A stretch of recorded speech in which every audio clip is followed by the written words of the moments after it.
સાસણગીરમાં ખેડૂત અને resort home stay ધારકોની મહત્વની બેઠક।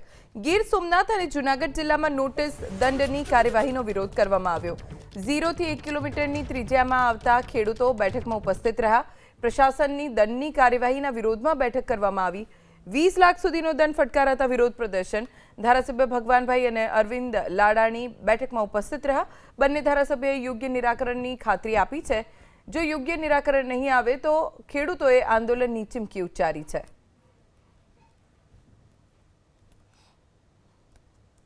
મારી વાડી છે, એમાં મેં ધાબુ બનાવ્યું હતું અને 5-5 વીઘા જમીન છે સાહેબ અમારી, સમજી લો। એમાં અમારી મહેનતથી એક ધાબુ બનાવ્યું હતું, એમાં અમે રોટલા કાઢતા સાહેબ। બીજું તો અમારી પાસે શું છે તે અમે કરી।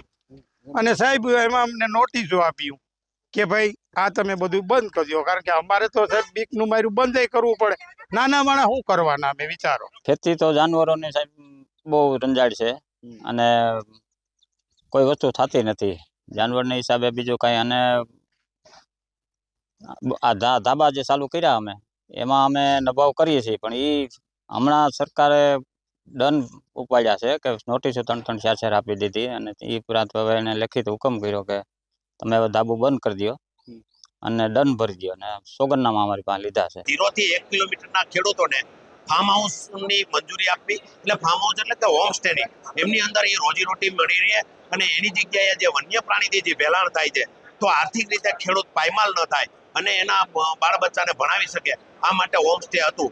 પણ જેમ નીતિ ચેન્જ થતી ગઈ એમ કિલોમીટરની અંદર જે વાઇલ્ડલાઇફના નિયમ પ્રમાણે કોઈ પણ વસ્તુ નહીં કરવાની, તો આ ખેડૂતોને જે આર્થિક નુકસાની જાય એની જવાબદારી કેની? ખેડૂતો માટેની સાસણ ગામે મળેલી મિટિંગમાં ખેડૂતો વતી ખાસ તો કરીને ઇકોઝોન પછી જે મુદ્દો ઉપસ્થિત થયા છે એમાં 0 થી 1નો જે મુદ્દો છે એમાં ઘણી બધી ખેડૂતોમાં અણસમજ આવેલ છે। ખેડૂતો ઉપર ક્યાંક ને ક્યાંક એમાં બોજા નોંધ રાખી છે, એની પેશકદમી કાઢવાની જે વાત આવે છે, આમાં ઘણી બધી ક્ષતિ રહી ગયેલ છે અને અમે આ જાણી અને આ પ્રશ્ન અમે સરકાર સુધી પહોંચાડશું।